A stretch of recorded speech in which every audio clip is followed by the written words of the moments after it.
Hello বন্ধুরা, welcome back to my channel Sangeeta's differentials. অনেক দিন বাদে আবার ভিডিও নিয়ে চলে এলাম।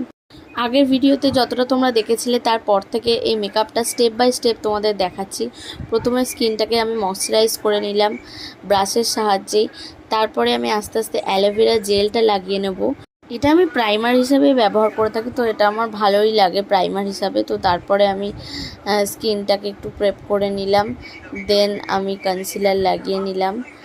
তারপরে আমি ফাউন্ডেশনটা, দুটো ফাউন্ডেশন দুটো শেডের, তো ওটা আমি মিক্স করে লাগাতেই বেশি প্রেফার করি। তো ওই দুটোকে একসাথে আমি মিক্স করে নিলাম। তো মিক্স করে নিলে দেখবে ফাউন্ডেশনের শেডটাও মানে তোমার স্কিনের সাথে একই টাইপ হয়ে যায়। তো আমার তো এই ট্রিকটা বেশ ভালোই লাগে, তোমাদের সাথে তাই শেয়ার করলাম। তোমাদের ভালো লাগলে তোমরা কমেন্টে জানিও। দেন আমি ফেসটাকে কন্ট্রোল করে নিচ্ছি। নেক্সট ভিডিওয় আবার পরের পার্টটায় দেখা হচ্ছে। টাটা।